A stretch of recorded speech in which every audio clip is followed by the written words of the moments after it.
So we are going to start our meeting, and I'm going to call the Concord Carlisle School Committee to order. So we will roll call because we have members on Zoom. Burchek present. Morano present. Charity present.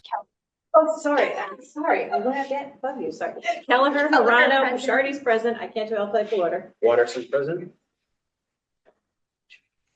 Williams present. Is Carrie not with us today? Carrie is traveling today, and we have Aisha and Michelle are with us here today too. I see some of our school committee reps online. Our students are online. Mark is in the room. We are really happy to be here tonight at the Kroc Center. We have a lot of all things Metco tonight, starting with our recognition. So we do have with us tonight Solange Benjamin, Melinda Bernardo, Andre Thomas, Andrea Amici, and Candace Sumner, who's the CEO and president of Metco, will be joining us. So when she joins us, we'll do her introduction, but we're so glad to have everybody with us. So with that, I will introduce Melinda, and Melinda, we're ready for you to do your awards. Hi, everybody. Thank you so much for being here tonight and for having us do these awards here. So we are now in our third year of doing our Metco Ambassadors program, which is a program where we have 2 students from each grade level act as the leaders of the Metco peers in their grades. And they really have taken on this leadership role this year. They talk to the other students in their grades to kind of get the challenges and successes that have been happening among all of their peers. And then about once a month, they get together with myself and some of the admin team to bring up those challenges and goals. And then they talk about the ideas that they have for the program and also some things that they want to make happen to really make this program their own and really be proud of it. So I am really excited to have some of our ambassadors here. A few of them couldn't make it just because of some other commitments that they had. But without further ado, I will present some of our students. So Layla Smith is one of our sophomore students. She couldn't make it tonight, so I'll give it to her later. London Zine will be here in a little bit. She is one of our freshman ambassadors. Julian Reynoso is our freshman ambassador.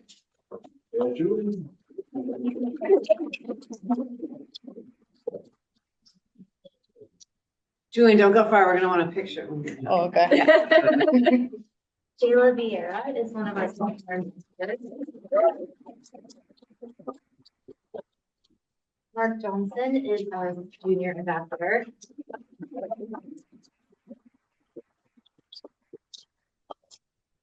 Sorry, Fairborn couldn't make it, but she's a junior ambassador. Randana Lazpila is a senior.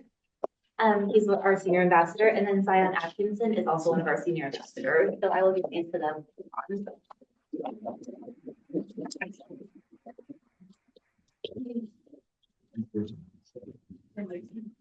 We definitely need a picture, but I'm actually going to rudely ask Candace Sumner to join the picture too. Oh, yeah. Right. Come on. And I'm going to introduce you after. Sorry. Come on in for a photo op. Hi, baby. She saw them all yesterday, so. Yeah. Awesome. Thank you. Mark, you can stay with us and join us in the space. I'll come up. Well, thank you so much for coming and for joining us for this. We thank you for what you do as ambassadors. It's a very important job that we have at our high school. I only see it on social media, and I think the social media is really good. I have to shout out Melinda on that because she really is the best of social media. But thank you for your commitment and the time that you spent being an ambassador. We appreciate that. All right, and we have Dr. Candace Sumner with us. Hello. And we're going to give you the floor, and you can introduce yourself and whatever you'd like to say to us. What's the optimal? Candace, got the owl. that is that- it seems to be the nice backdrop over there. It looks like a mugshot backdrop, but I I'll be know. quiet. I know. I'll be quiet. I'm sorry. Forgive me. Thank you all for welcoming me. I am Candace Sumner. I am the new Metco president and CEO, but most importantly, I'm a Metco alum. I am a Weston Metco alum. I was in Weston Metco from kindergarten all the way through graduation. And from there, I went to Spelman College, where I got my whole life together and knew that the rest of my life was going to be, there you go. Okay, great. Like, don't give a performer an X. Okay, here it is. And I knew that the rest of my life was going to be removing barriers for kids like me and creating bridges and opening doors for everybody like me and everybody who was adjacent to me and everybody.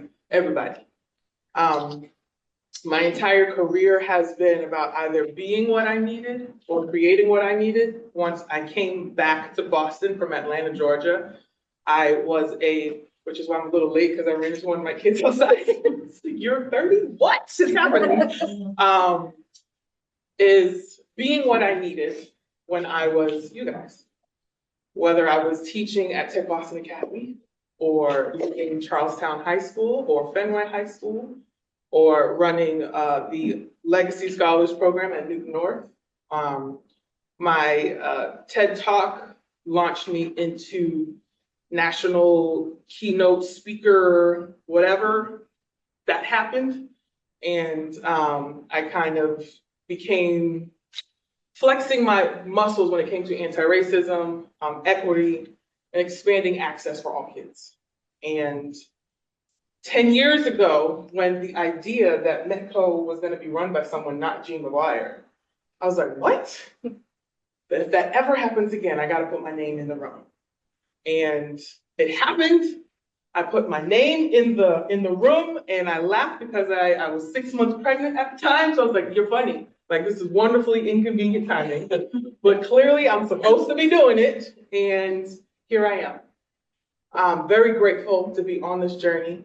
Every day has been nothing but beautiful affirmation, whether I'm meeting the lovely you and the lovely you and the lovely you and you and you and everybody. I have the awesome honor of hanging out at Concord. Was it yesterday? It was. So much life happens in 24 hours. And as I told Dr. Hunter, because the day started with, we're amazing. I was like, okay, yeah, right. That's what everybody says. We're very proud of what we do. And once I saw my kids, because that's my first point of contact, I was like, all right, that's what the superintendent said, but what do you really think? And I even got them in the room. I was like, all right, they're gone. What do you really think? Like, is it really? I'm like, actually, yeah. It's not perfect, but we actually kind of like it. And I gave them that mama look, like, are you telling the truth? And for the most part, I could tell they were telling the truth. And what I really appreciated is from the beginning, it was clear, we're not perfect, but we got some good stuff. And I know I'm in the right room when folks are saying, we ain't perfect. We got a lot of room to grow, but there's a lot of stuff that we got that's great. And I talked a little bit about, I can't not be an English teacher or a high school professor, and I love vocabulary. We're talking about dialectical thinking, how two things can be true at once. Mm-hmm. And that's really, really hard, like cognitively, like, what are you talking about? And yes, we are smart enough to know, and our brains can extend where a lot of great stuff can be here, and we got some work to do. And what I appreciate is I feel like we are in the right room with the right people to do the work. Mm-hmm. And I appreciate Dr. Hunter, because from the very beginning, I felt like I had a thought partner, like, all right, how can we do this? Whether it's special ed, whether it's something else, as I'm learning the landscape, because this job is complex. And Solange and Lindsay and Andrew and all of the awesome, tell me your name again. Mr. Thomas. Amazing human beings that are taking care of our kids recognize the wholeness of their humanity and the greatness of the work that's in front of us. So I am honored and excited and humbled and empowered to serve you all from this role. As the Metco CEO, I remind myself I was also that little Black girl who got told negative things on the bus. And how did I navigate that? And then how can I help and empower the whole community? Because it's not just on us to do that. Sometimes I just need to be on my piece, and knowing that I've got friends who will speak up, right? And so that being the whole work, And I'm really, really excited to do that. I've been the student who was told negative things. I've been the school administrator who had to hold teachers accountable and say, hey, what you did was a little racist, and we gotta work through this together. And helping kids build their sense of safety and knowing and creating spaces for them to know they are seen, they are loved, and I'm with you, and I'm gonna fight for you. I have 2 biological children and 112,000 non-biological children. And I will fight for you like I would you came from me. And I hope that you know that. And I hope and plan and expect and would love to do that with you all. So thank you all for welcoming me. I'm gonna look, maybe not now is the question and answer portion of the day, because I know Concord, y'all run a tight schedule. So I probably went 30 seconds over my time, but know that I'm here, I'm with you, I stand with you, I support the work from a dialectical lens, when it's good and when it's not good, because that's what true love is. It's cute when it's cute, but when it's not cute, will you still love me tomorrow? The answer is yes. And we'll do this together. So thank you. Thank you. Thank you so much.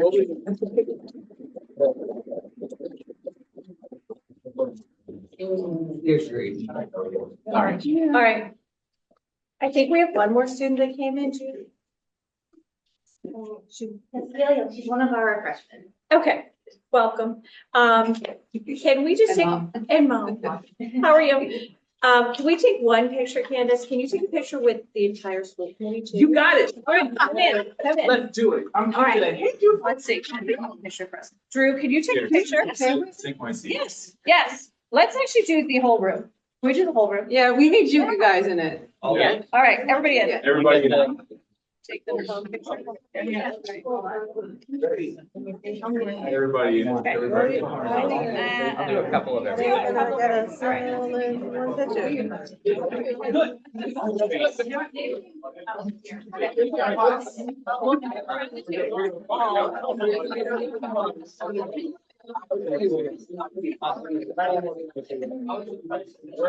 Over here.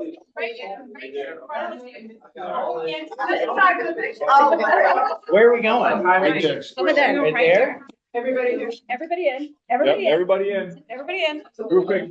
We're doing it. Just watch out for The the Bridget's got a picture too. HDMI cord there. Okay, Trace has got a Watch your picture. Or step. Trace could take both of them, and Drew, you can get in if you want. Get closer, get closer, get closer. Oh, okay, yeah, oh, yeah, that's right. Okay. All right, who's gonna kneel in front, guys? You guys really good. Get cozy, get cozy. We're too spread out. We're too spread out. Keep coming. I never end up in the tall section in the back. Yes. You're the front. Wait a second. All right, everybody, smile. You gotta do each one of these, just in case, with TikTok. All right, you guys are doing great. Say, what should they say? Yes. I Hell like yeah. it. No words. Yeah. Amazing. Thank you. Wait 1 second. We're gonna let him jump in here real quick. Oh, I gotta get in? Okay. One last one. All right. Knee and break.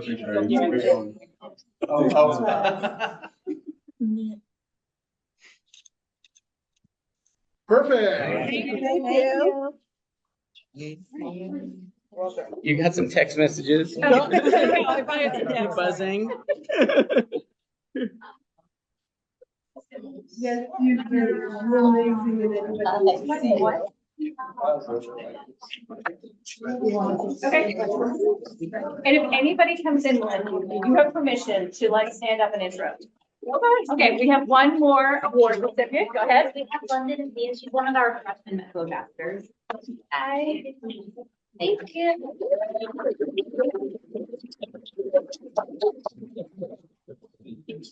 All right, well, that is really hard to follow. So thank you for joining us. We really appreciate it. We do run tight meetings. We have 2 of our school committee members that are online, so you can see their faces right there. So we have Michael Williams and Sanjeev Kushardi. They are joining us too. And then our student reps are also with us. We have Maddie and Evelyn there, and Mark is our 3rd student rep. Michael, it looks like you have your hand up. Yeah, just for a hot minute, at least when I put my hand up, we had a minute left to go. I know Dr. Sumner's gone full circle. I just wanted to give her an opportunity to comment on how it feels to go from being a Weston Medco student to have a varied career and then coming back to being CEO of Medco Inc. Do I have time? Yes, you have the floor, yes. Do I have to stand up? No, no, you don't want to, it will follow you around. I pray that every human being has the privilege of having a job that you know you were built for.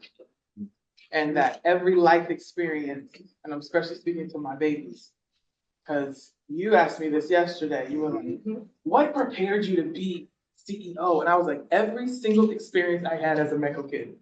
The ones that sucked, the ones I went home crying to my mama about, and the ones when I got awards, because I was doing something amazing, and everything in between. And I didn't share also my grandfather, Carnell Eaton, civil rights activist, whose name is at the bottom of the Embrace statue, was one of the organizing parents of Operation Exodus, which is what became Metco. So it is, every day feels like a conversation with an ancestor, and every day feels like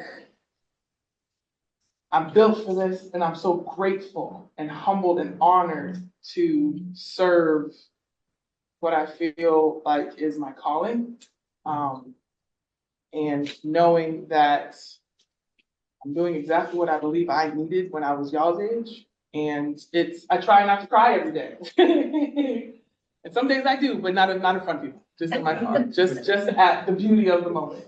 So honored, humbled, empowered, excited, enraged, joy-filled, all of the things, all at the same time.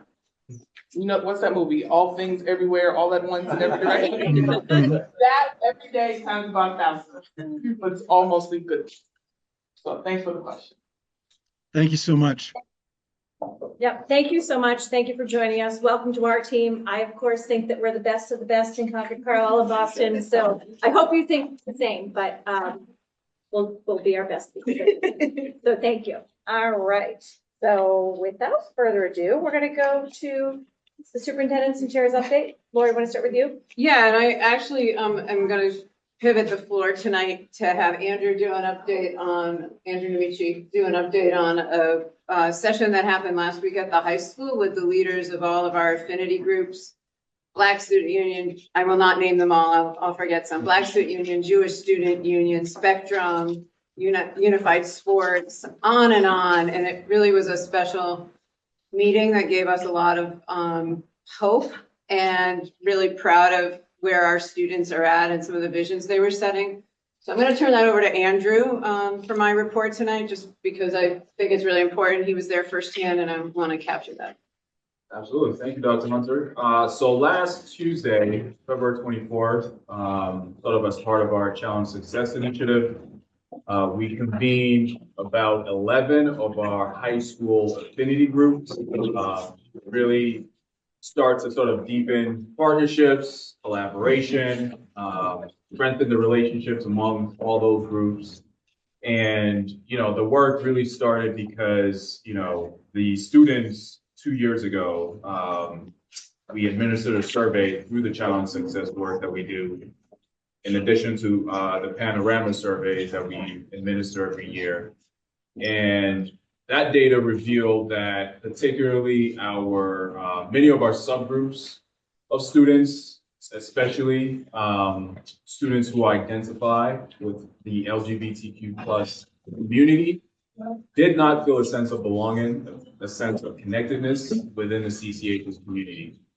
Other groups were not experiencing the same level of belonging as their white and Asian peers. And so this convening last week was the first time ever, and Brian Miller, who's a co-principal of CCHS, he's been at the school for like 22 years. And he cannot remember a time where we brought together student leaders representing so many sort of intersection of identities, right, at CCHS. And so some of the groups that were there, Dr. Hunter named named all of them, but I will repeat them again because it's important that you know the different affinity groups that are represented at CCHS. So we have Spectrum, which is our LGBTQIA plus student leaders. We have Black Student Union, which Mark Johnson, he's the president of the BSU. We have the Jewish Student Union. We have Girl Up, Girls Empowerment. We have Unified Sports. We have South Asian Student Society. We have our MECO Student Ambassadors. We have Asian Student Union, Latinx and Heritage Club, Far East Association, Bible Study, Southwest Asian and North African Student Union. And currently in the works, we are hoping to establish a Muslim Student Association. So 13 student affinity, I actually missed one, Intersections Club. So 14 student affinity groups at CCHS. And if you all have the opportunity to visit the high school, if you come through the cafeteria, you will immediately notice, man, close to at this point, maybe 90 different country flags that are hung up in the cafeteria. And you know how that came about?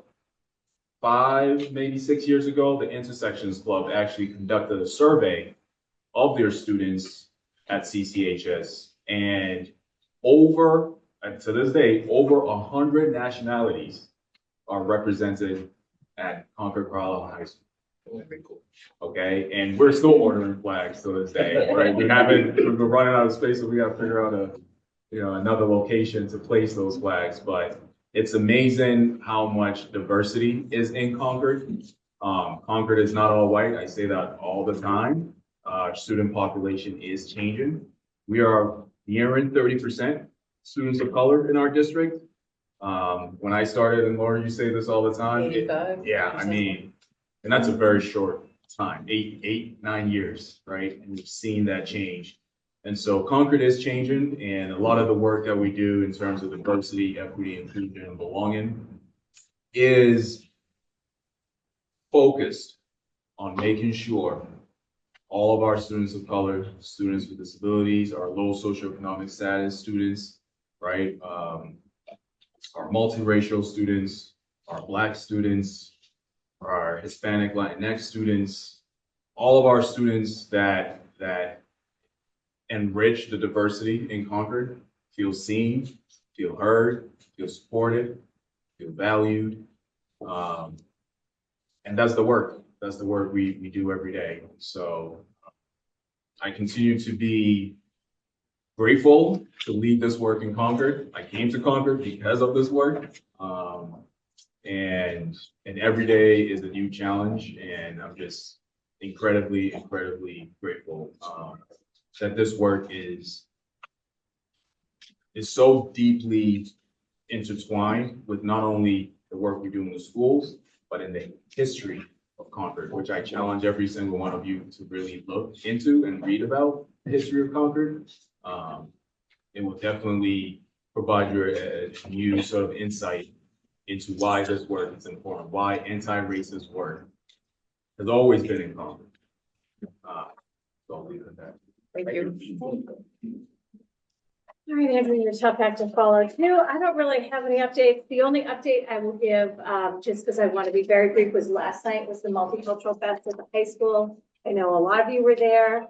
Melissa's Rice I'm still talking about. Aisha made it out in the snowstorm, which was great. So it was just really a great celebration of all different cultures at our high school. Mark ran the table. You make buttons. The buttons are new, right? Yeah. Well, we have buttons. Okay. We'll take the buttons. So I've been trying to take groups every like community event. So yes. So maybe you could bring some buttons to the school committee at the next meeting. We would love to. I took the button, but I love the buttons. So it was just really a great celebration at the high school, and then all of other schools are going to follow suit and have multicultural celebrations. So I encourage you to go to that. And then I'll turn it to Aisha Michelle for MECO update. Thanks, Tracy. Well, first, I want to thank all the MECO families that came out tonight for the school committee meeting. We really appreciate your attendance here. The Alcott parents hosted a Black History Month breakfast for the staff last week with food from a local Caribbean restaurant. And the two moms that did the setup are here, Tamara and Erica. So thank you guys for that. That was great and appreciated by me.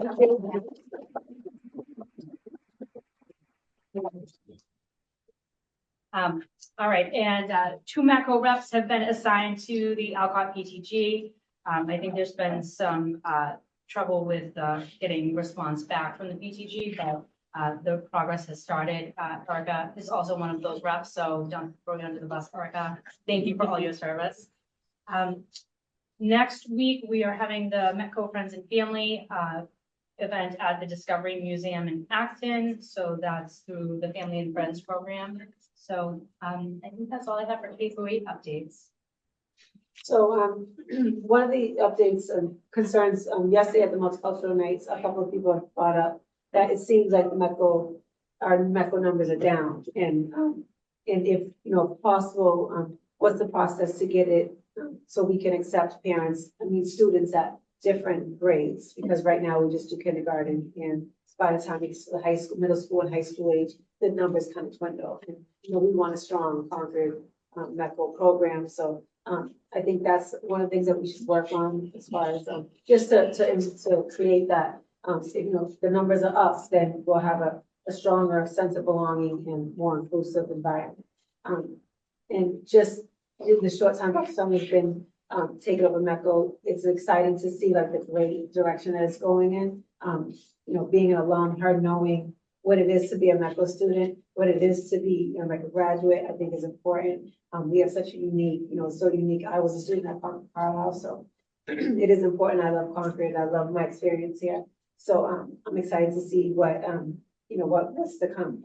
And one of the other things I just wanted to recognize, since she's taken over at the high school, she's really made a priority to make sure the MECO kids are getting into the AP classes, and she's prioritizing it. She's reaching out to the parents, the students, and the teachers. I think that she's just doing so much. That's what we thank you.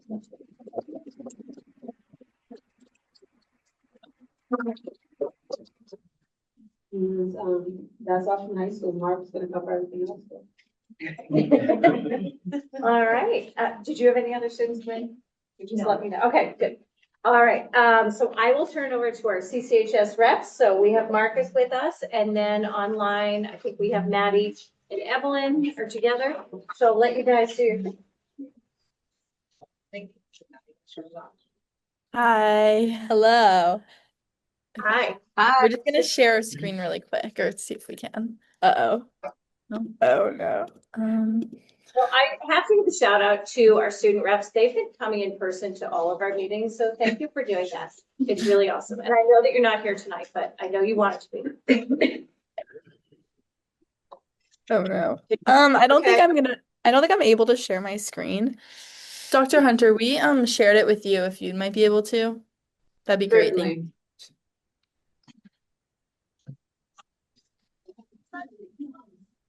We should just plan. Yeah.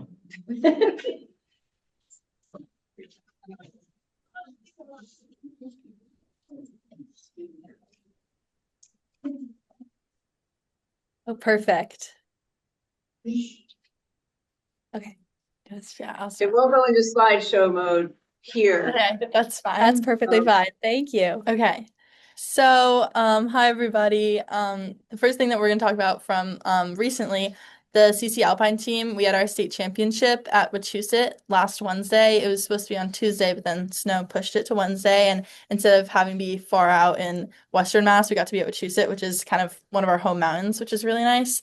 And the boys secured overall second place, which is great. It's the same place they got last year, right after St. John's Prep again, which is too bad, but they did really well. Theo Remington again, so he did a little repeat. He's state champion in the slalom, and he got third in GS, so a great showing. And then the girls did really well as well. Okay, I think it's Mark. Okay, let's take over this one. Carla Moosgard, who's actually one of our members of BSU, he's like our finance and fundraising lead. He made it to the championships and he won New England in wrestling. So that's great. I think he's on to states now. I don't know. He's going to Rhode Island soon. So whatever that is.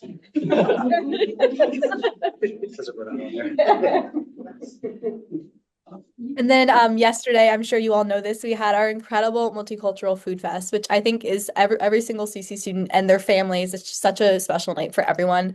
There were so many people going, even though it was like the snow was so heavy and so the roads were really slick, but everyone made it out. The parking lot was a mess, but once you got in, the food was worth it. It smelled so delicious in there if you guys didn't go. But really great to see all those cultures represented. And the food, of course, is such a highlight. And the music as well. That was really cool to see. And yeah, it's just really special to see students and also their families just kind of participating and like being all together. It's so special. So lots of fun. Yeah, it was really great. BSU had a table in, as well as I think Jewish students had a table. Some of the affinity groups like kind of talked to each other and knew that we were like gonna have tables. So we like coordinated that. Yeah. Dr. Candace Sumner, your co-president and CEO. I didn't know you were present here tonight. And the Metco ambassadors gave her a tour. And it was amazing. I think we went over time on the talking, which was okay, because we got to get all of our questions out and really get to know you. But we gave you a little tour of like the Still in Motion project that Mr. Wise is doing and the Metco room. I don't know how many things we did, but. You did great, Mark. Are you kidding me? 10 out of 10, 12 out of 10. And then next up, I actually have a sister who's an 8th grade student at CMS.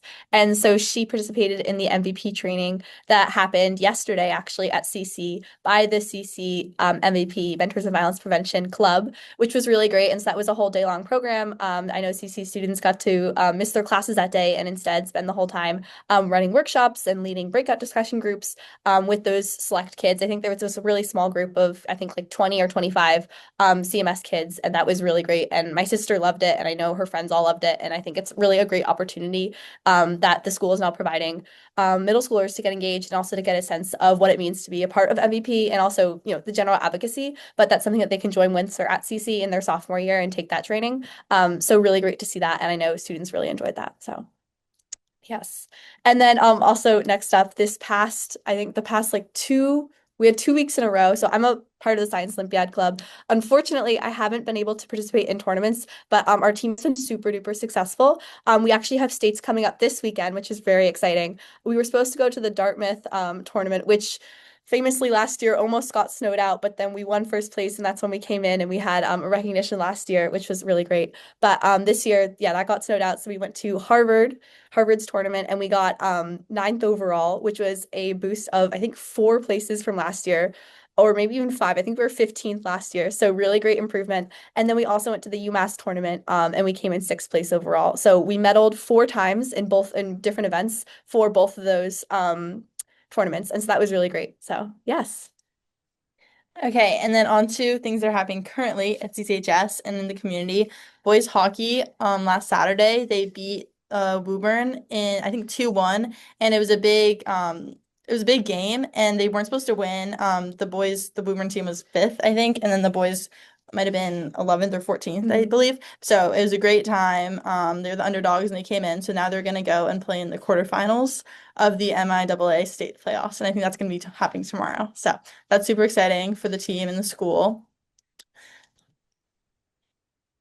Yes, so DECA, we hosted our ping pong tournament today after school in the gymnasium. And we were trying to raise money for the kids to go to states. And it was great. Fundraised a lot of money. You're in DECA too, right? Yes, I'm like the chief of career development. Okay. So kind of helping everybody else in the club with navigating. Yeah. And then junior here at CCHS, Dela DeRosa, she competed in the NCA, which is the National Cheer Association's competition this past weekend, which is a really big achievement. I'm pretty sure she's on the CC cheer team as well. So she does this on the side as a club sport, and she went to a national competition, which is a super big deal. So we're all really excited for her. I'm sure that's great for the school team as well. Yes, and then on theme with yes.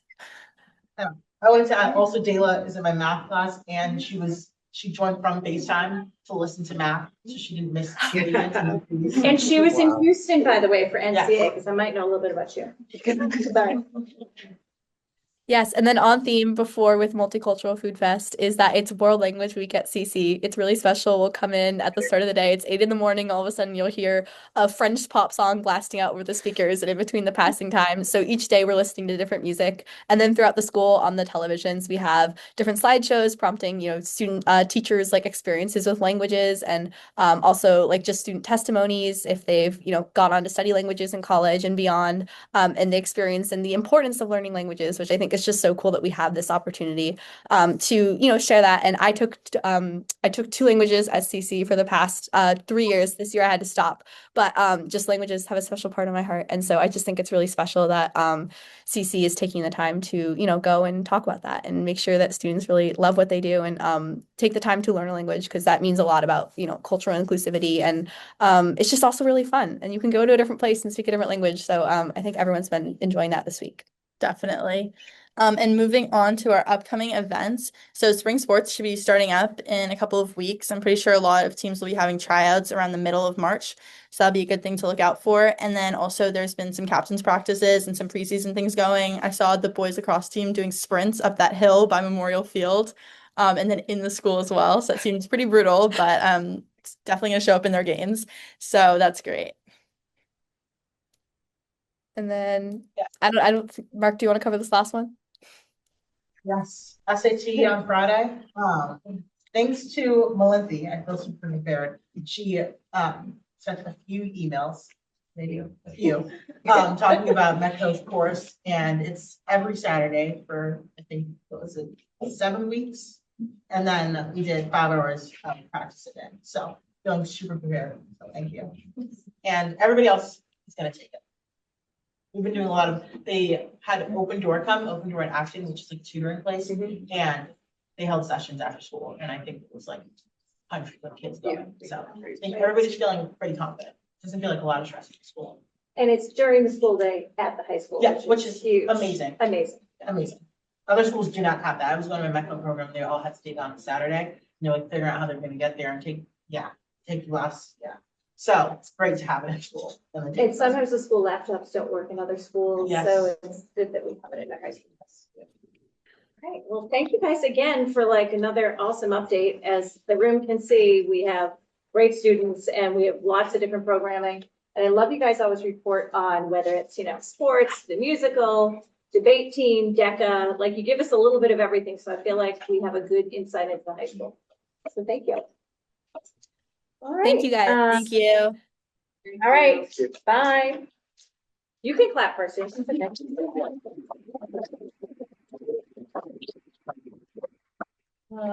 so.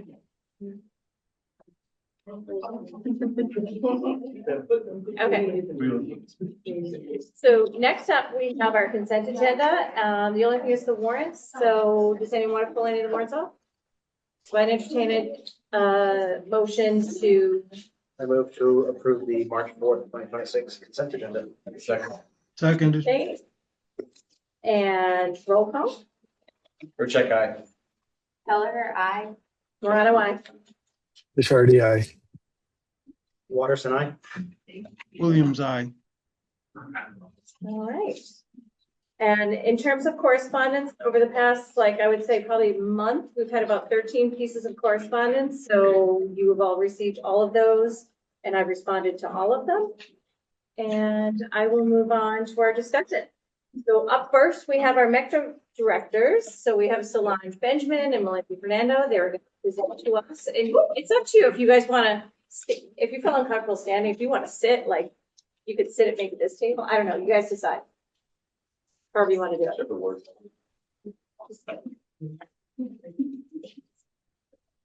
Okay, well, thank you. Oh, yes. Before you start, if you haven't gotten pizza or cookies, please help yourself to pizza and cookies. And it's not rude if you can just do it in the middle of the meeting. We don't care. Thanks. So again, thank you all for having us here tonight and giving us the time to talk about the medical program in Concord. Again, I'm Melinthi Fernando, the director at the high school, and Solange Benjamin, the director of H&C. So on the next slide, so Metco started with the idea of offering students living in urban settings like Boston and Morris, Springfield, the opportunity at a higher quality education in suburban school districts such as Concord. And right now we have 33 school districts that are part of Concord. And I'm actually really proud that Concord is actually one of the very first school districts going back in 1967. And right now we proudly serve 104 students and families between kindergarten and 12th grade, coming from Hyde Park, Jamaica Plain, Back Bay, Dorchester, Mattapan, and Roxbury, and View. So they're coming in from all over on that long bus ride. And then the next slide, we do have a very vibrant, diverse student body because the other goal of METCO is also to diversify the suburban school districts.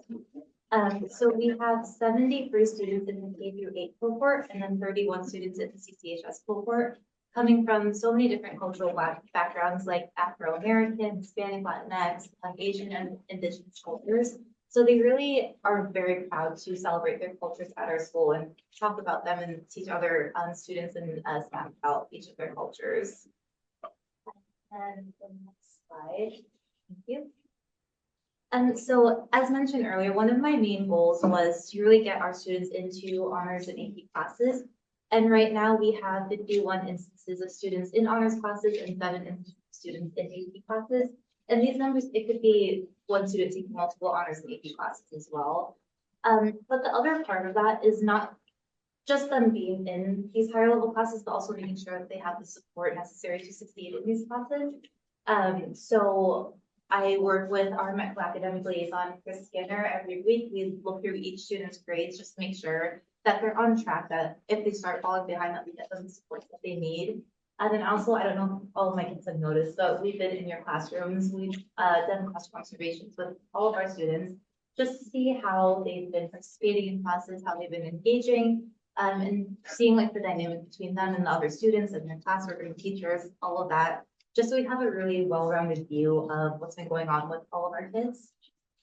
And then the next slide. And of course, METCO is not just about academics, it's also about engaging with the communities that the students are in. So we have, of course, our student leadership program that I'm really proud to have most of my kids here. We have almost a 100% extracurricular engagement rate right now with the kids between winter and fall sports, and we have a bunch of kids who are planning to do spring sports. We have students in DECA like Mark, students in History Reading Club, student government, and a bunch of our METCO students are in the Black Student Union. So it's really nice to see them really being parts of all of these different spaces at school and really making them their own. And then also the professional growth opportunities. We have one student right now, one of our seniors, who has been in an internship program since the beginning of the second semester, and a few kids who are interested in doing it for the fourth quarter. And it's really nice to watch them thrive and grow in these experiences of places that they want to work in once they graduate high school. And I was able to also talk to some of our alumni who took on this internship opportunity, and they were also offered full-time jobs from these internships. So that's really nice to see them thrive in that sense too. Hi, everybody. Thank you for coming. I am Solange Benjamin, the CPS METCO Director, K through 8. Our students are doing really well. Like Melinda mentioned earlier, so from our side, our student last semester, the next semester is closing, and last semester we had 26 students made honor rolls, and 5 actually made the principal's list. So that was really nice to see the progress that our students are making at the middle school, and also the kids participate in different activities. Right now we have students going to they do a tenacity challenge, which I'm super excited to see them going and do that challenge with peers from different districts. They've been preparing with Mr. Thomas every Thursday. They have the lead bus that they could take opportunities to do that. And from the K through 5, we have student day going to be doing Girls on the Run, which I love. They get to hang out with coaches and talking about mental health and do different challenges together, and then they get to do a 5K run and become. We did it last year. It was beautiful to see parents and students running. It was nice. So I'm looking forward to that. And also there's a spelling bee coming up at Alcott. And some of our students already signed up for it. From student voices, students are very vocal about what they want and what their needs are, and I'm happy to see that. We have 7 students right now, part of the Playbook Initiative. They are leading this initiative with Principal Justin. And also from the elementary side, we have 1 at Alcott and 1 at the Row. And these students, they come up with the best ideas. We had a week of, they decided that what spirit they were supposed to do as adults, and yeah, they put us through. I think it was fun. It was fun. I'm excited to see what they come up with.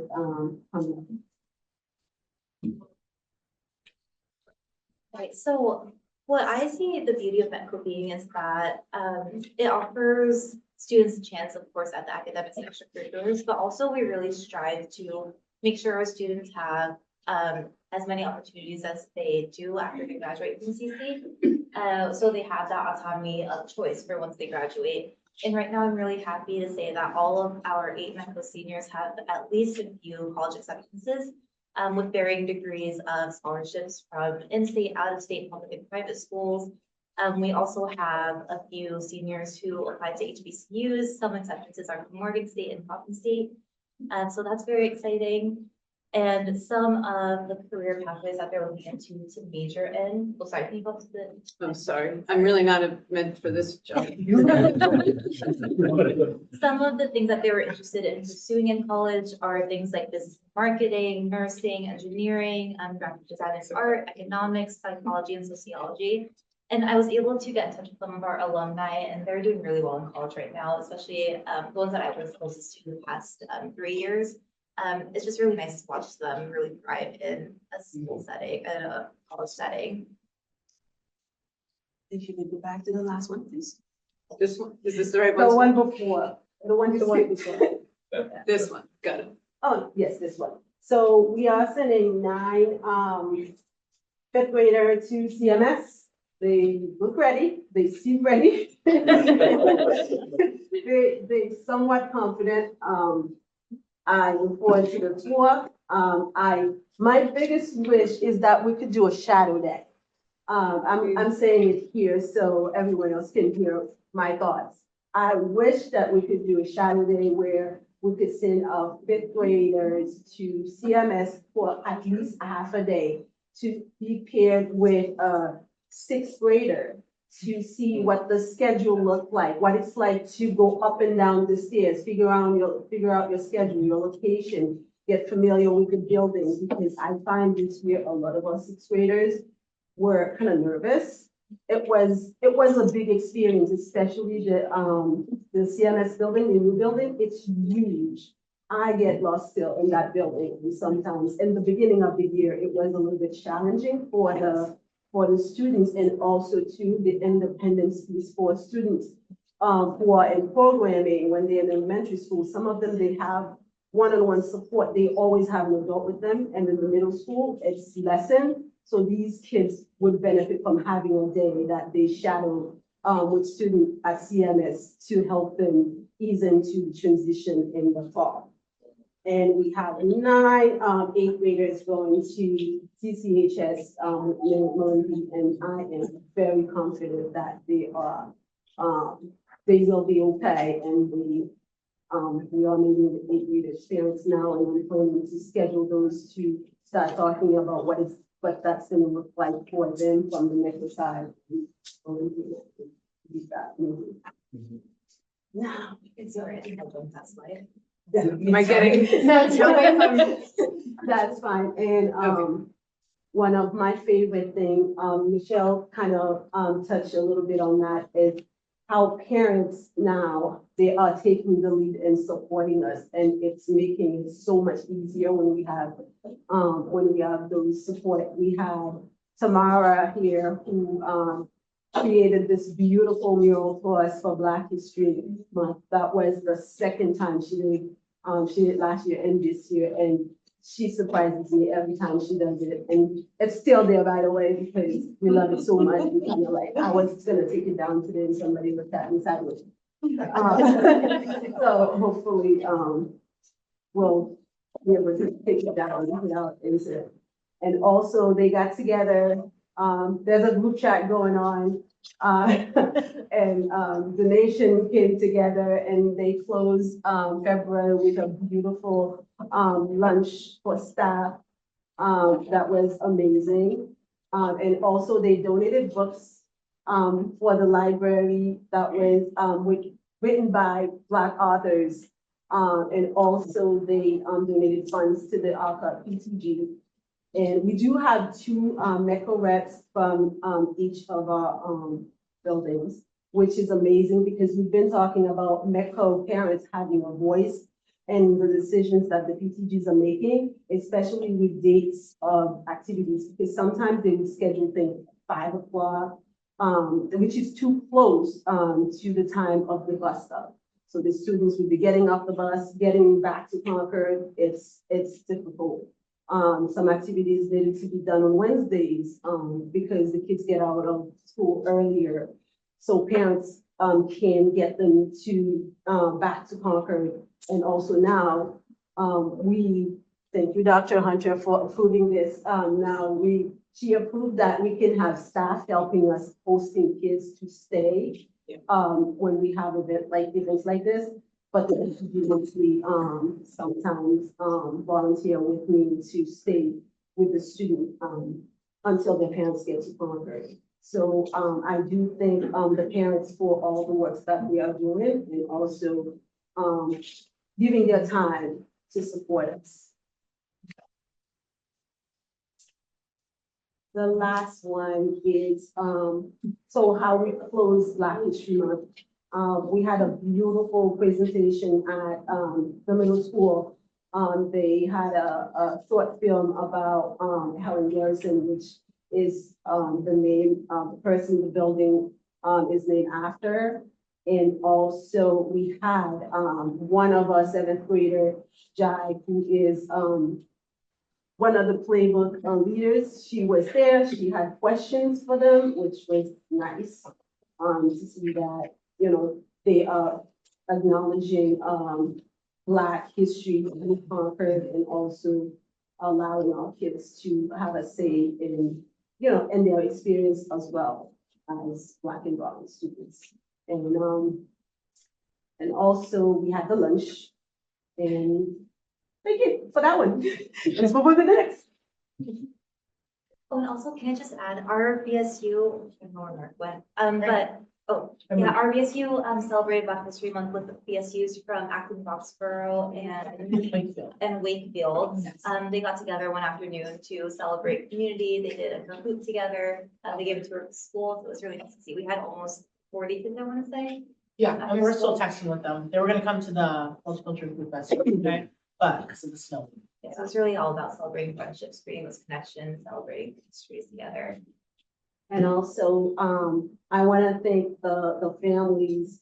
I can't name all of you, but those who are who actively donating their time. I don't want them to not know how much I appreciate them. Erica's in double duty all the time.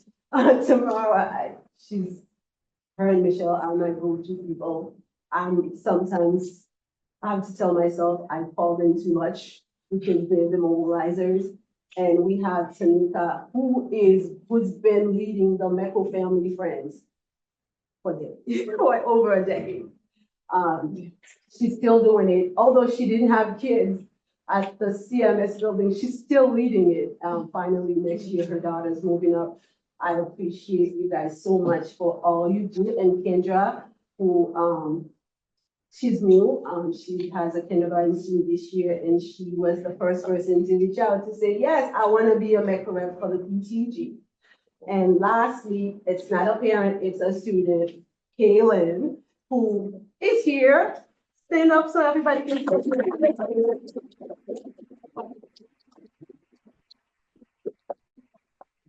Who acted in the Frozen Junior, which the kindergarten first graders are still talking about. So she needs to be recognized and also regularly to work the stage and everything behind the scenes. So thank you guys for everything you do.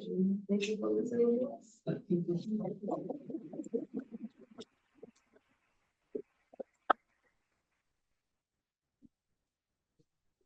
Yeah, I was just gonna follow up with a couple of comments. One is Aisha's comment. We're talking about the numbers and how we continue to bring kids in. We accepted a fourth grade yesterday, so we're working at it. We're trying to strategize the best way to do it. That's the short answer. And just, we're celebrating an awful lot, and I think to support Candace's dichotomy, like, there's still some really hard things. I was on a meeting this week with all the superintendents and Candace with the Department of Elementary Secondary Education about special education. We're always talking about transportation. We're always talking about belonging and inclusion. So I don't want the joy tonight to not have that other part of, we have work to do. We know that. We want to keep the numbers up. We want to keep people as engaged as possible. We want kids to feel really welcome and that they're part of a community that really values them and wants them there. And we know some days that's amazing and other days it's not as great. So I'm just so excited so many of you came out and get to spend some time with you. At least I know you're there and I'm here, but at least we're in the same space together and really get to talk on where we are as a program. Because those of you who are veterans, and I see a few in the room, we've had a journey here. Yeah, I know. So it's good to touch base on where we are now. Thank you. And just another on what I meant to say earlier is that we're also working on creating opportunities for Concord and Carlisle students to come to Boston to do their community service or just experience what what Boston has to offer. I know Jayla's gone through my program. I run a youth program here in Boston. Jayla's gone through my program, and another Concord student is currently in my program now. So those opportunities are always there, and I've worked with Olympia in the past just to get that out. But it's open to Concord and Carlisle students as well. Thank you. Michael's online. Looks like you have your hand up. Thank you. Two questions and one comment. The slide pack, Melinda, that Melinda put together, can we have that as part of our package so we can refer to it later and keep an eye on that? And if Melinda, Dr. Hunter, Andre, or Solange, to the comment to what have you seen in progress over your tenure with respect to our medical families, our medical students in our schools? And finally, the comment that I have is that spent a lot of time, 33 years in Concord, but particularly over the past 2 years, I want to make it clear that there's a wellspring of support in our community for our communities being joined and working together to support our community. So I want our families in Boston to know that I personally have experienced that. I personally heard the concern that our Concordians have for your families, for your children, to make certain that this is a welcoming space. So I wanted to make certain that we made that clear. And the partnership that I have with both Aisha and Michelle has been paramount. It has been magnificent. And the three of us together working with our school committee and our colleagues and our superintendent and our administration, we want to make this a successful relationship for all of us. So that's my comment. And if you can speak to the questions I have, I'd appreciate it. Thank you. For our first year medical director, I'm going to speak on the half of the year that I've been here. The progress that I'm having a great year. Can I say this? I'm having a great year. I'm having a lot of support from district admin, principals, teachers, parents from all all kinds of people, and even you too, Mr. Michael, you, was so when I'm, you know, I appreciated you came and met me and provided some support and gave me a phone number if I had any questions and support I needed. That was very, meaningful to me to have so much support, and also, from the elementary school, point of view, the EL curriculum, I can't say enough about it. Walking into a classroom to see the students' engagement, it's amazing, and the content of that curriculum. You see, the students are reading stories about, characters that look like them. For example, they were reading, Esmeralda Rising. They had questions, they engage in, and it was amazing to see a little girl pointing, oh, she's like me. So they picking up on that. Even the first graders, they are picking up on characters like this and the engagement they have. The opportunity to, give feedback and talk to, each other, having small group discussions among themselves, and the support that the teachers are receiving as well. Yesterday, they had a coach come in, and teach the teachers how to perfect the curriculum itself. So that to me is progress, and our students are learning. In my book, success looks different than, for each person, because I see our student making progress, although it may look like they're not in comparison. I don't want to compare anybody to another, because each student have their own abilities. And I see the progress individual. The students are making progress based on their abilities and what we know they can do, and we're pushing them a little bit further and a little bit further. And I'm looking forward to see the end of the year, even next year, when this is not their first year anymore, how well they're gonna do. And I have high hope for that, because I'm seeing it happening before my eyes. And from the middle school, having, my partner in crime there, Mr. Thomas, who is there every single day, and who's the first point of contact to see how hands-on he is with the students, and having the admin team collaborating with me, with us, when we need support. It's progress. So far we're moving forward, and we're not stagnant. And I'll just also add that we've had such a positive trend in parent engagement as well this year that I've noticed, which was a big shift from last year when I was interim director to this year. Like even tonight, I have half of my freshman parents who are here, which is so amazing. And I think just having that parent support also helps a lot with my role and also with the kids and making sure that they get what they need. Any other questions or comments from the committee? I just had a quick question. You mentioned in the presentation that you had 9 students who will be moving from 5th to 6th and 9 students moving to 8th to 9th. I was just wondering, what is typical? Is it usually 100% of the cohort? Is it a smaller percentage? What do the trends tend to be in terms of moving from? Or maybe numbers of students, is that a typical number of students? Yeah. Yes, that's the typical student, but we usually enroll 12 students. But since I started 4 years ago, it's been 9 student cohorts. Okay. I think naturally from the 8th to 9th transition, especially, we sometimes naturally lose kids to like private schools or for sports at different locations like Boston. So that's why this sometimes people lose them. Okay. I'm just blown away. I've heard like 6 different examples of an extra pronounced in the Metco community of student agency. So students mentoring other students, students taking leadership roles as you described, working with other student leaders, mentoring down for younger students that come up. And, you know, we have the programs that we talked about at dinner. It's just unofficial stuff going on. So I think, you know, grownups can only take kids so far. So having your peers kind of go that extra mile is awesome to hear. So I went to CCA, we did not have that, so it's awesome to see. Yes, Michelle. And I just want to say, to piggyback on what Andrew just said, these METCO students are doing that with an incredibly long day. You know, so that feeds a lot into, you know, the stress and the pressure of education in general and mentoring and activities.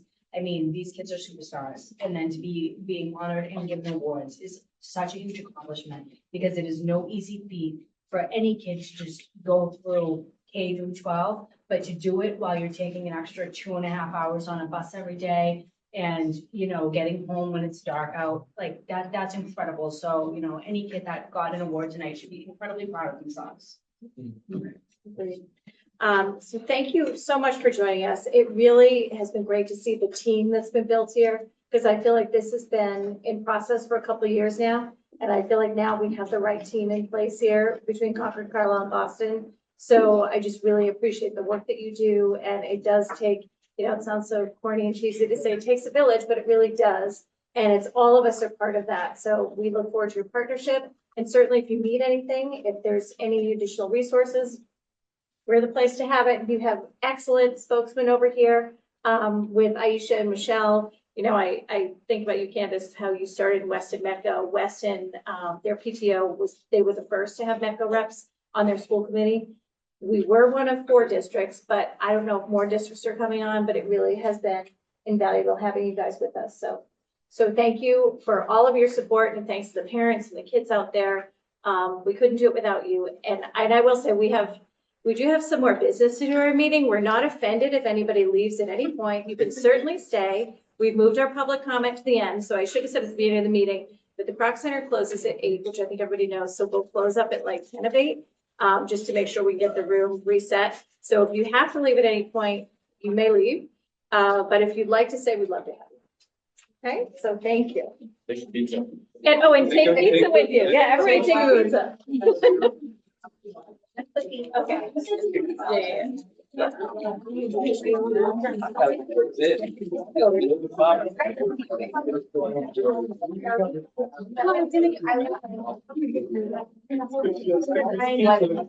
I don't even know what. Thank you.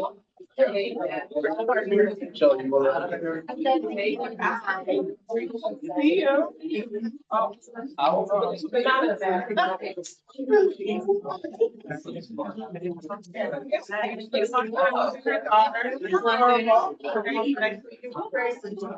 For Michael, I did anyone online, would you be like a 2 or 3 minute?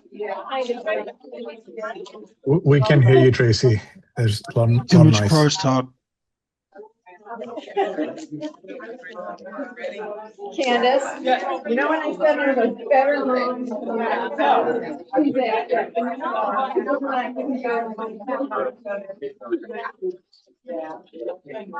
We love them all.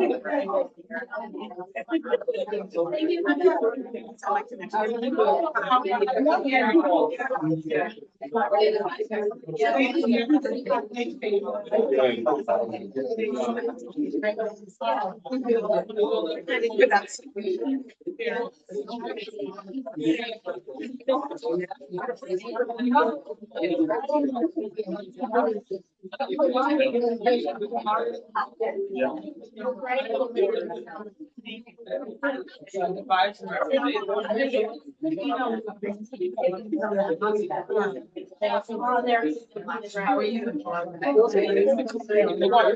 Think my notebook. Wait, I can't see it. No? Can you see it?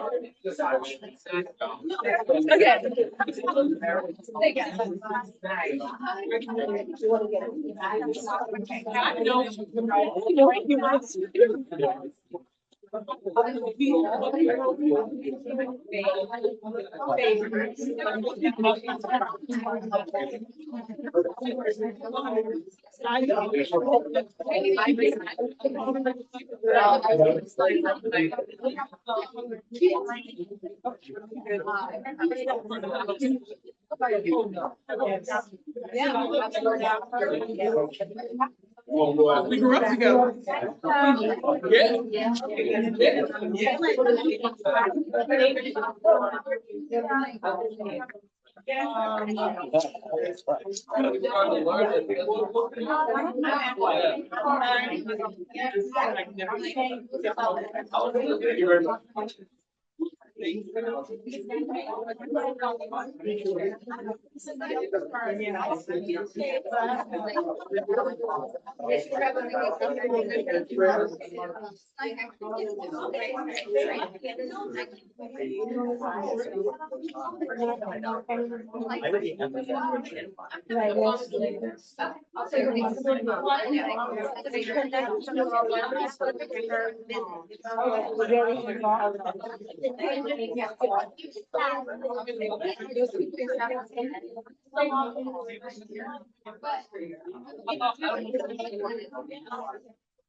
No, it's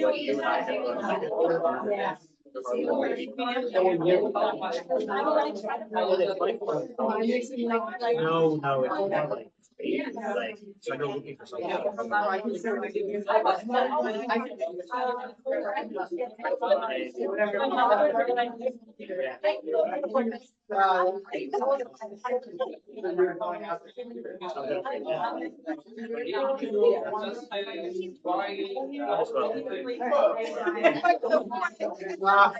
Well, that's, you know, one of the things where. Thank you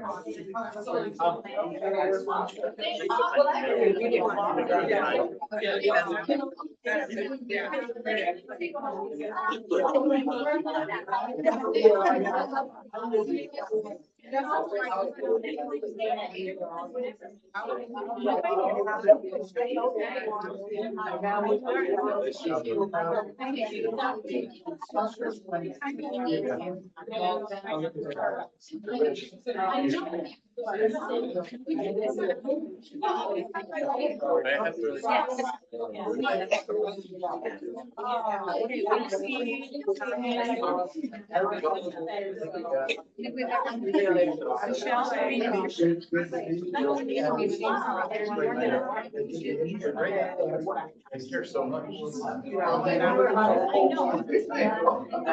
Okay, all right, we are going to reconvene, so if you're, I know, I don't again. If you're still in the room, can we ask you to chat outside the room? We're just gonna finish our meeting. But thank you so much for coming. Hang out. Bye. All right. All right, let's see where we're, okay, Michael and Sandeep, can you guys hear us? Okay, we're good. All right, we got the thumbs up. I hope you liked my little note on the owl, that you could see my note. I had to go old school. That was brilliant. All right, okay, let me see where, okay, coffee, lines and coffees. So we are having, a Concord Carlisle, a Concord coffee, a Carlisle coffee, a Boston coffee, and Sandeep, I think you're gonna have a virtual coffee. Yes. So I think I sent you a note about that. But yeah, happy to get that scheduled. Okay, so, in terms of coffees, basically we can have 2 members at every coffee. So I think it might be in our best interest to kind of pick which coffee you want to be at. Because anything more than 2, well, if we have 3 Concord members, it's a quorum. We can have 2 Carlisle members plus a Concord member, like the math gets a little bit tricky. So, Sandeep, your virtual coffee, do you have a date scheduled? Because yours is like the easiest because it's virtual. Right. So that's, I guess, my email to you, that's what the question was. Is there any particular date we want to hold it, or is it just my availability? Your availability, because it's going to be All right. your coffee. Perfect. Someone will. So I'll make it more than just mine. I'll send out a doodle poll to just the committee members. So hopefully one of the committee member can be there. So it's not just my show. Okay. Oh, yes, definitely. So it will be at least 2 members. Yep. Michelle and I go to as many coffees as you like, because we go to quorum issues. It's really just a quorum issue. So if you want to get your date out there, Michael, it looks like you have your hand up. And sorry, Yes, one more. One more thing. So the Zoom link, I'm assuming Lori will get that created, or do I have to, I guess, have a Zoom meeting link created? Yes, email me and Aaron and we'll figure it out with you. All right, perfect. Michael? Yes, Carrie and I will be doing a coffee together. The tentative date is April 3rd at the Fowler from 1 to 3. Perfect. Fowler 1 to 3. And Question that- did you, Go ahead. is it already booked? Carrie has the date and the time, so that's already coordinated. At least we put that together, I guess, last week.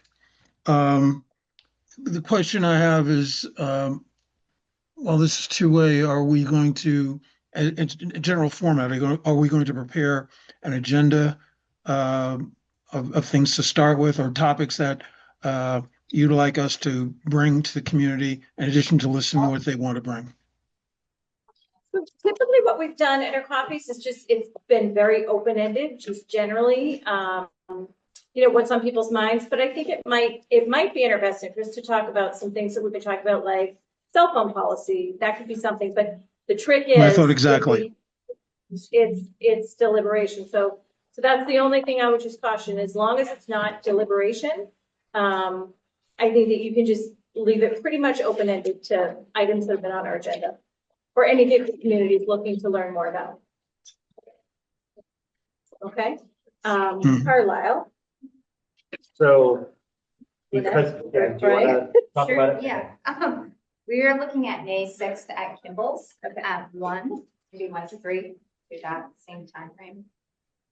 And, Okay, so Because the choice in Carlisle right now is Kimball's or like a room in town hall, and I think Kimball's may actually Kimball's is more fun. get people. Kimball's And is that- the place Ice cream we've place, been yes. there. The best. And that's May, the date was May May 6th. 6th. Thank you. Yep. And then Aisha Michelle. Can we do May 1st? Yeah, anytime you want. May 1st, and what time are you thinking? What day of the week is that? It's Friday. Friday. No. 11. We'll do it at 11. And you can also, like, if you want to decide on the time as we get closer, like if something comes up, it's totally fine. But at least if I feel like we have dates scheduled, we've got a shot at it, and then we can publicize it, and maybe you can send them out in your district Absolutely. bulletin once we have them all set. Yes, Okay. no problem. And social media and all of that. So once we Social get. media, and we could put it in the bridge. That's the other option that that we can put it on the calendar page. So Sandeep, when you have your date, will you just let me know? Will do. Great. All right, good, thank you. And then we have an update on our regional budget is next, so I'm going to turn it over to Bob. Tonight we will be voting the regional budget, and so Bob's going to give us the latest and greatest high school budget. I'm just going to open up with a bit of context. So we've talked about the changes in estimates that we've gotten on health insurance and state aid at the region. So that's allowing us to consider a reduction, which initially came at the request of Carlisle, given a 9% increase. Certainly Concord's not opposed to a reduction. Some other things have come up in the throes of the last couple of weeks about capital and OPEB. So we need to talk about that tonight, which probably also might have some impact on the final, maybe not the number, but the way we present it. So I just wanted to give you the moving pieces of what's been on the discussion board. Bob will take it from there. And Bob, just before you start, so tomorrow night is the FinCom hearing. Now there is going to be some weather tomorrow night. Yes, I'm not sure what's going to happen, so it might be on Zoom. We might have a Zoom possibility, and you do not need to attend. Lori and Bob will go. Are you going to go? I will be at least on Zoom. On Zoom. I will probably also be on Zoom because there might also be a state championship hockey game tomorrow night at the same time. So I'm hoping that we're going to be on Zoom. All right, go ahead. Okay, so, and just one point on tomorrow night, I mean, this budget for the regions being presented tonight. We've already sent them the slide decks for tomorrow night a while ago. I don't know that we're gonna have a new CCRSD slide deck for tomorrow night, so we can talk about what we should be presenting. If this is. But we could verbally update it if that's what Yeah, we're. and we have the slide deck. We had the slide deck in December. It's in everybody's packet for this week, so you should have the line item budget, the slide deck, and then this is an update. on And just to the- clarify, I sent you a new slide deck slide decks earlier this week that are now town meeting ready and will be used at the public hearing. Yes. They're a little different than the ones you've seen, not a lot. But to Bob's point, I don't know if we'll turn those slides into something different, whatever you do tonight, but we can verbally update people in Concord tomorrow. Right. So, I mean, as Dr. Hunter mentioned, were asked by the town of Carlisle to look at our budget. Two things became clear to us. First is revenue.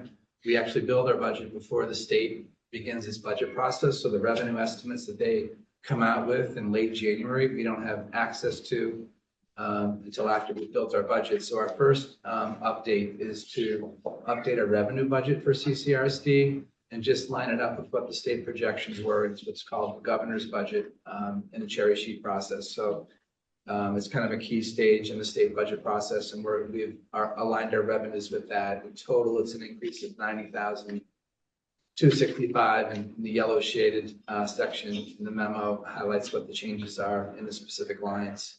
So that's the first item, and that additional increase in revenue will serve to reduce the assessments to the towns. The second change is something we previewed in a memo in February, early February. And so I'm really just communicating here that, the impact is 156,422. We're reducing our budget by that amount. The initial estimate, guidance we received from Maya, which is is a pool of an insurance pool that a lot of municipalities and regional districts participate in. The initial estimate they provided for healthcare premium increases was around 12%. Our final number ended up being 4.3%, which was fantastic news for us. We had pretty. Did they explain why? I mean, I have not heard that. Well, we're a new member. We've had, presumably that means to me, they've shared the formula. They basically means we have had favorable claims experience. So less claims that we would have expected for our premium levels. It's a little bit more complicated because they take out large losses and they pool that across all of their customers. But in general, it means we've had less claims than we would have expected. That's a significant reduction. So those are two that we had previewed with you in February, and now we're kind of locking them in. The third part is that we had presented a plan for funding our capital projects that involved redirecting our OPEB contribution of 375,000 and putting it into capital stabilization. Part of that was to fund FY27 capital projects. Part of it was also to fund, we know that we're going to need to replace the turf at Memorial Field, likely in FY28. The feedback we got from, specifically from Carlisle, but I didn't know that Concord was thrilled with this approach either, was the Carlisle was specific. They did not want to pre-fund capital via this method of using capital stabilization. They would rather pay directly for the capital projects. So what we, and that's what we had presented, when we presented this with them, we said, this is not necessarily, this is an approach for us to fund these things. We think it avoids the towns having to fund it through a specific capital article, but we wanted their feedback. And so we got their feedback. With their feedback, we've decided to peel back from that approach and instead just fund specifically the FY27 capital projects that we had previously presented to both towns in our capital plan. And that is shown here. So this is our revised FY27 capital plan. I know it's a little bit small, so the figure. But so this list hasn't changed. The only thing I've done is take out projects that don't have anything in FY27 that are future years. And I've also taken one item out that was under 10,000 that we are going to fund by the operating budget instead of through capital. In total, it's 286,000. And there's a summary at the bottom, budgeted by a little bit of a larger group of buckets, vehicles, building improvements, and grounds improvements. So that is an increase that previously hadn't been in our line item budget. What we are proposing here tonight, we believe this meets the spirit of what the towns want us to do, is to budget the capital specifically. And then in order to maintain a level assessment, we've had approval of our overall assessment, is to reduce the OPEB by a corresponding 286,000, particularly to Carlisle. Even though our regional budget, you'll see on the next slides, it's under 2%. It's under 1.5%. It's a really low increase, but with the shift in the student population, we've felt, and kind of the request from Carlisle was to try to find some ways on a one-time basis to help cushion them this year, because their increase, because of the student shift, is 9%. Even with us having a 1% increase in Concord, is like negative 1.5%. So this will be an increase of 286 for capital projects and a reduction of OPEB of 286. And the next slide will show you kind of what that looks like. So you had previously voted this column here, the FY27 preliminary budget. These are the reductions. This fixed charges includes the reduction in health insurance. It also includes a $286,000 reduction in OPEB contribution, and the fixed assets here includes the capital projects I just showed you. So the overall budget decreases, and this is the expenditure budget, by $156,422. This does not factor in revenue. It's a 1.24% increase over last year. The other thing is we've typically shown our budget in total. Probably going forward, I think with capital projects, we'll need to present it a little bit to separate the capital from the operating budget. We've been doing this historically at the end of our budget presentation, but I think for simplicity, it might make sense to just always have these breakouts as part of our slides. So the operating budget is up 1.21% and capital is 1.58%. Big picture wise, if you think about it, we haven't had many capital projects. It's a new high school. The only thing we've had in our capital assessment has been debt to date. And so the way we've structured our debt is level principal, declining interest. So we have a steady decline in our debt service typically. This is the first year we've identified capital projects that we need to incorporate, and that's why the capital is increasing by 1.58%. Still, the total is 1.24%. I don't think I'd be surprised if there's more than the districts I can count on one hand that have less than that. This is what's voted on, this section here. However, I think the towns are interested in the assessments, so I've showed that afterwards.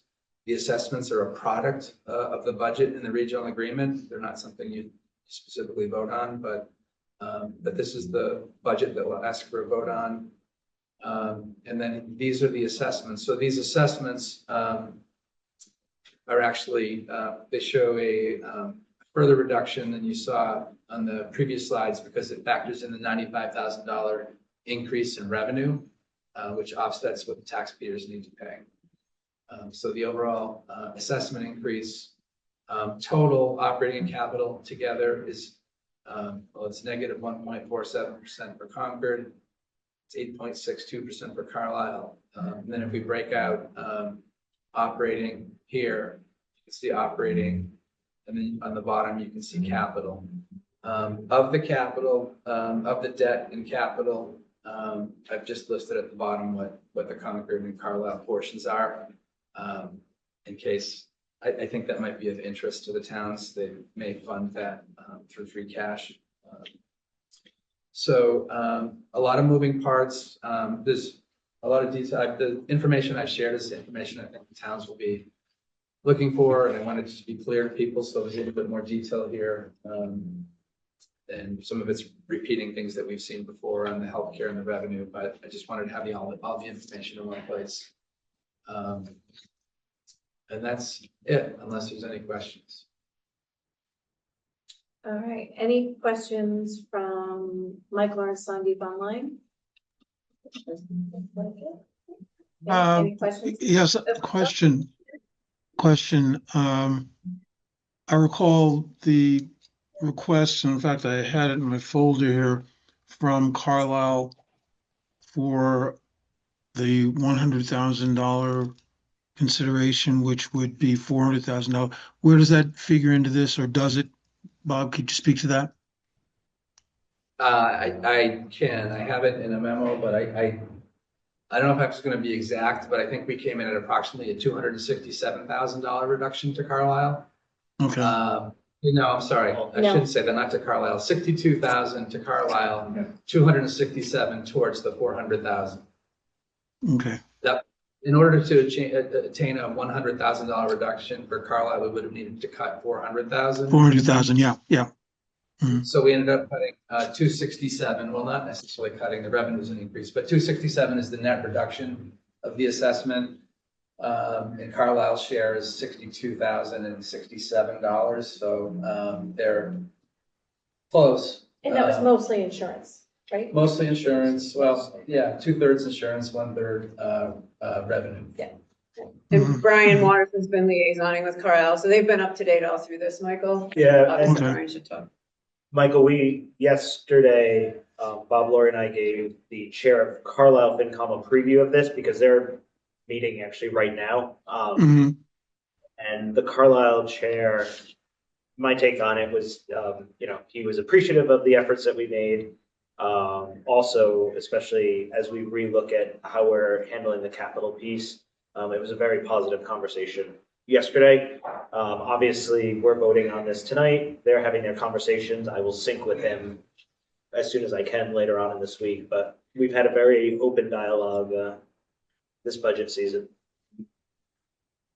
Excellent. One thing- I wanted to understand how this was going to be received in Carlisle. Yeah.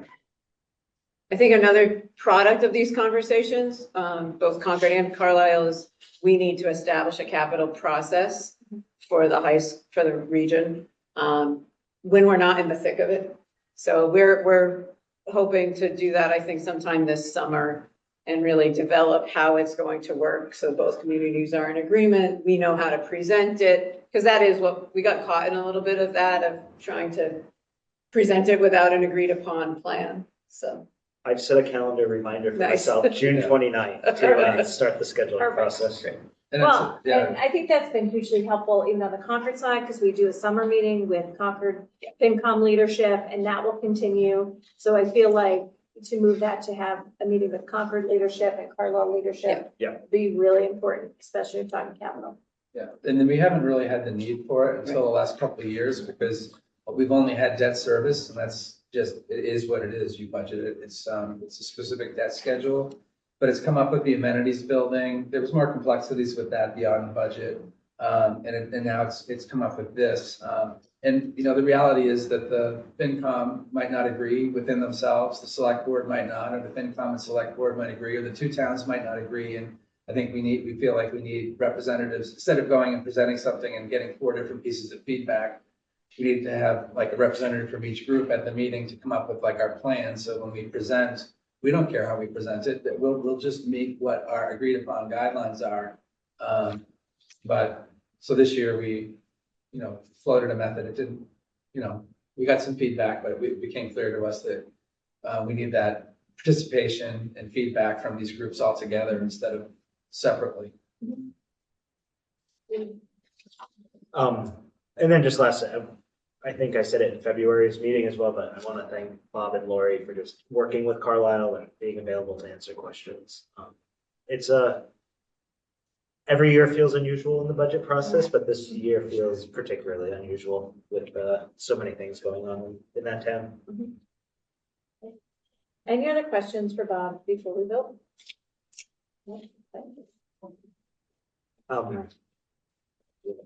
Sure. So I will move that the Concord Carlisle Regional School Committee votes to approve the adjustments to the FY27 budget as presented tonight. Second.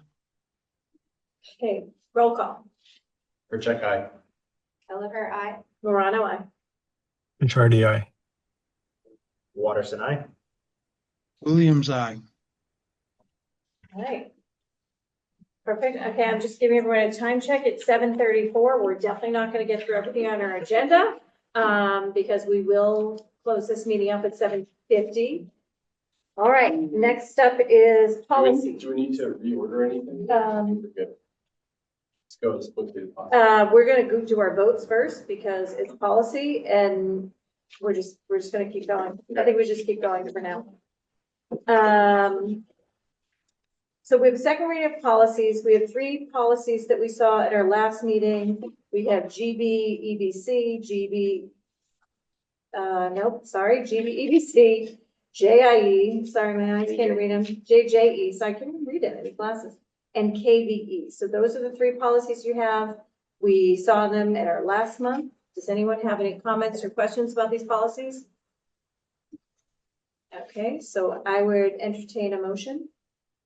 I move that. Do you want us to read? Why don't you read, I think you Okay. read the policies, sorry. Go ahead, Brian. So close. I So move close. that we approve the revisions to policies GB, EBC, JJE, and KB. Second. Okay, and any further discussion? All right, we'll take it to a vote, roll call. Check aye. Kelleher, aye. Morano, aye. Cardi, aye. Watterson, aye. Williams, aye. Okay. And just for Michael and Sandeep online, there's like a little delay in the Zoom, so we're waiting for it, but we're just enjoying the delay in the room, sorry. Okay, next up, our school committee representatives to bargain. So we have 2, as you know, Sandeep and I are bargaining with our educational support professionals right now. So we need 2 representatives, one for K-12 maintenance, so we do need to have a Carlisle member. You don't We don't have to. We need 2 regional members, I'll say. No pressure, Carla. One for K-12 maintenance and one for K-12 admin assistant. Can I ask for 2 so that if one person can't come, we can still hold a schedule? Yes. And I did the admin assistants last time. I'm happy to continue with that if someone would like to join me on What- admin Can I just ask for assistants. both of these, what does the time commitment tend to look like? Like, how many meetings does it tend to be? I know you'll never Not know that for many sure, meetings. but. I would say admin assistants, maybe like A few. few, 3 or 4, and maintenance. I didn't do A maintenance. couple, A couple. maybe. Okay.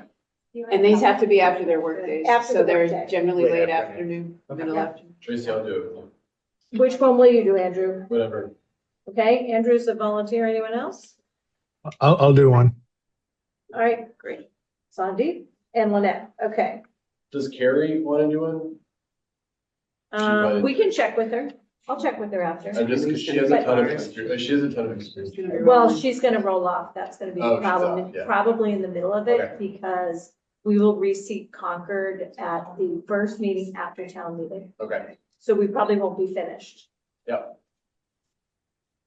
Pick which committee?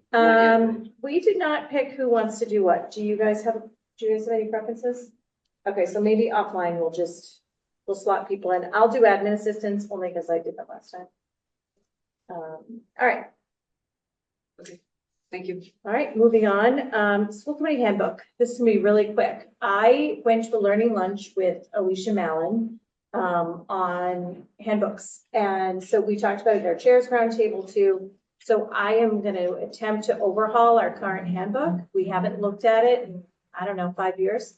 So the handbook, the school committee handbook is basically all of our policies in one place. So it's really not much outside of policies. It's your policies, it's your protocols, and goals are not in there because goals we do every year. So I am undertaking that little project. It's going to take some time. I figured, I have 1 more year left. I might as well take on an at-home project. If anybody would like to join me in looking at it, I definitely would. I might have heard that Carlisle's looking at their handbook from Brian. I don't know that we so much have a handbook, but we're looking at how we onboard people, which should turn into a handbook. Yeah. It's actually one of our goals of this year. Okay. So there's some synergy there. I'd be happy to work with you on it. Okay, and we have talked about it at the chairs roundtable, and the chairs are really excited about looking at handbooks. So not many people have them. And as long as you have your protocols, a lot of school committees just look at protocols, but I just thought it'd be a good project to undertake. Could be a summer project, I'm not really sure, but. What is the purpose of having just a North Star? So when new members come on, they have a place to start, so you can say, I mean, usually typically what I do is I send what we currently have for a handbook, and then I send all the links of the policies you want, and we have that 30, 60, 90-day document. Yeah. That Alicia did also like it, our learning lunch. So you have like a starting point. It's really for a new member onboarding, so I figured my last thing to do before I leave would be that. So no third term, okay. No third term. Nope, you heard it here first. Okay, so that's it on school committee handbooks. Any questions on that? Nope. Okay. Bias and hate incident working group, Sandeep. So I was actually not at the last bias and hate incident working group since I was on travel, but I can summarize, I guess, the main discussion points. It's centered mostly around I guess, categories of bias that the form should have. The most school relevant topic that came up, and this has been a recurring theme, is to make sure that the information collected in the school system and that of the town is there is coordination of some kind. What that coordination looks like, I think we'll need to discuss a little deeper. And I did put Sandeep's liaison reports into the drive, so you should have all of those. And I was like, Sandeep, you're so timely. And you even said that you watched the recording, so good for you. Yes, was recording at 1.5 speed, so it goes fast. Fast, okay. All right. Anyone have any questions, comments? I think Michael has his hand raised. Yes. Yep. I'm grateful that this item got added to the agenda. I have one question though. I think it's important, in fact, vital, that we regularly get input from the bias, hate, incident reporting work group. But I think more important for our work is that we don't simply look at that information, but as the select board does, looking at the town, looks at our own house. So two things I might suggest consideration for this. One, that we change the name from bias and hate incident reporting work group to just do a bias assessment, including information from the bias and hate incident reporting work group. But the bias assessment would be about our schools, not just the high school, and this is at the regional level, but also at our elementary and middle schools. So keep this item, but change its title to look at our responsibilities and have it informed by information coming from the bias and hate incident reporting working group. And mind you, also the bias and hate incident reporting work group has an end date. It's going to be completed once their work is done. So I would ask us to consider that we look at this item as an item for us to look at our house and assess our house as it is also supported by information coming from what the select board has charged the bias and incident reporting work group. I think, again, grateful that this item's on the agenda, but to make, and regularly on the agenda, but to make it something that is more responsive to our school's needs. Okay, thanks. It's good feedback. And the other thing, Michael, that might go on there, Michael and I are on Concord United. So we have a meeting on, I think is it Monday? Yes. Monday. So we have a meeting on Monday. I think it's Let me Monday. pull it up. Let me check. Give me a sec. Let me check. Yeah. Yes, on the 9th, Monday the 9th. It's on the 9th. So, and that includes the superintendent, the chief of police, the town manager, the DEI commission co-chairs. So maybe that and Andrew, sorry, Andrew, He had it home, yeah. He had it. All right, and Andrew's also on it with us. So that might be a place that could slide in on the agenda too under that kind of under that title, so. Again, the reason I make the suggestion is that certainly the Bias and Hate Incident Reporting Group, certainly Concord United, information gleaned there can better inform us, but the title change and the focus change is that this conversation is about us and what's going on in our house and informed by information from both those other sites. But as the select board looks at bias and hate from the perspective of the select board for the town, so too should we look at the issues of bias and hate from the perspective of our schools as informed by that other information. That's the suggestion I would make. Okay, thank you. All right, anyone else? Just one thing. Yeah. Just for the bias and hate, just because we've had so many incidents over the past months, I've been working with one of the state reps and a senator to gather some speakers that can come out to Concord, whether they present to Concord as a community or to the school, we can work on that, just so we can try to limit it. Great, that's great. Aisha, that sounds perfect. Yeah, okay. All right, okay, the last item on the agenda is, and I really apologize to people that have been waiting for this item, is the cell phone policy survey. So I've shared with the school committee a survey that everyone should have. Should I share my screen? Okay, so the school committee has it. So I just want to have just a couple minutes on the cell phone survey. We're really looking for feedback from parents on cell phone bell-to-bell policy in our schools. So K-8, we have a bell-to-bell policy, just for those of you that are joining us. And the bell-to-bell policy means that students do not use their phones during the day at all. They're out and away. So I had asked the school committee for feedback on the survey, and I heard from Sandeep and Michelle. So do you want to just talk about your feedback so we can try and incorporate all of this into the survey? Sure. Go ahead, Michelle. So I just had one item, and it was under the question, what kind of communication is most important for students to be able to access during the school day? Check all that applied.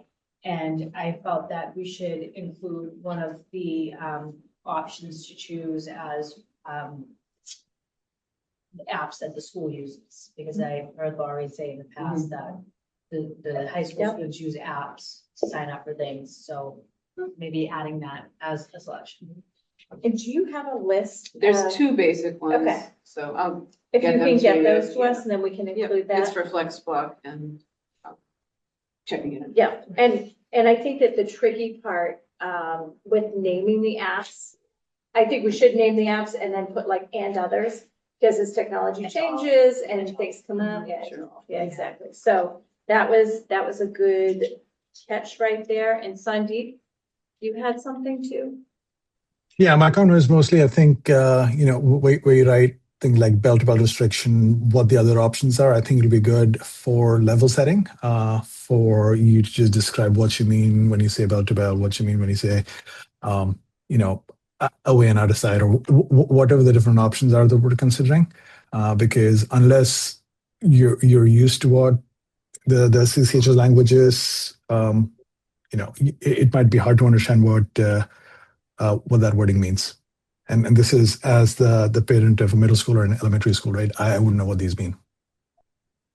And even like when I was going through other surveys, some people were using bell to bell, but describing that you could still use your phone during passing times and lunch, so we do have to define that. So that was also a really good catch. Okay. Brian, did you have something?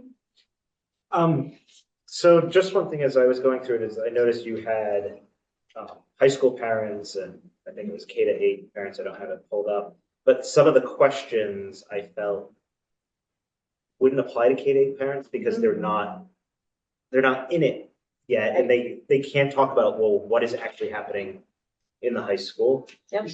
So I don't know if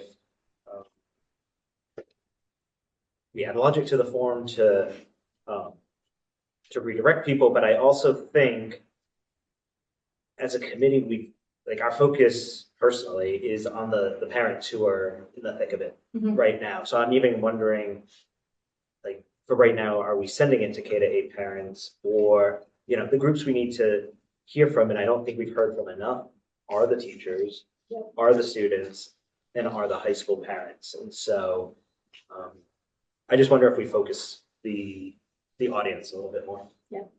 Does anyone have any thoughts on that? Michael? I agree. I spoke to a couple of teachers that said that some of their students use their phones like for activities in the class. So like, for instance, they do like a scavenger hunt around school, things like that. So I think they would need their cell phone to do it, take pictures or to be involved in the activity. So I think it would be good to serve the teachers as well. Yeah.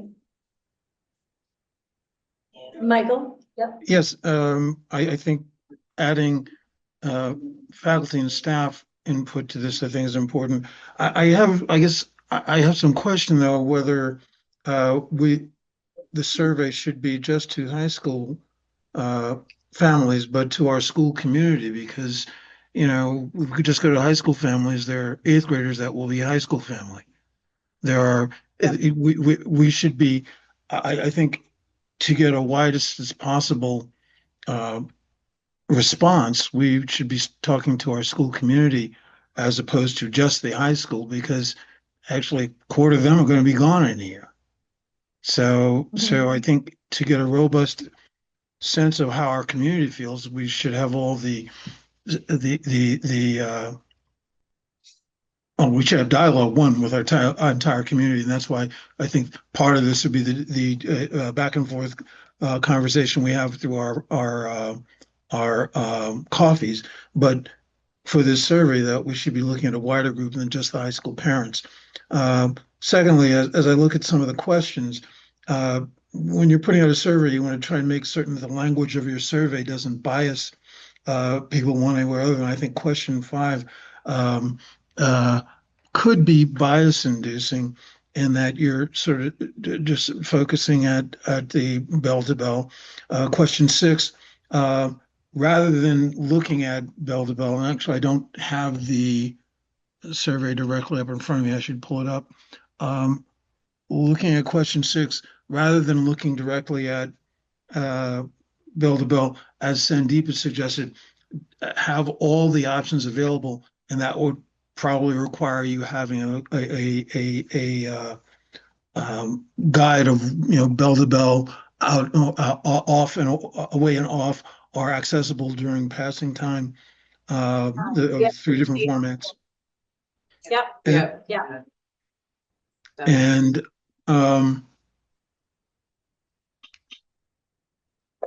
question 8, I believe, and I should have copied them down when if you look at question 8. Is it one of these? Yeah. Next, I think it's the next one after that. Yeah. At least a lot of the reading that I did in preparation for our ultimate conversation sort of discounts some of those. And I think you might want to look at the question or reframe the question from the context of some of our reading, like believe I have, give me a second.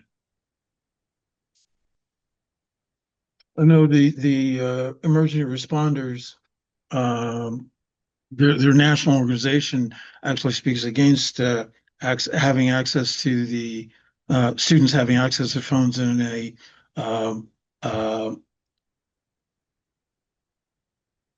either shooter incident or emergency incident, so that it doesn't block access of the first responders getting the information and the responses that they need to get out to their tactical and support people to respond. So I might want to look at the questions a little bit more closer. But those are the only points that I have. Okay.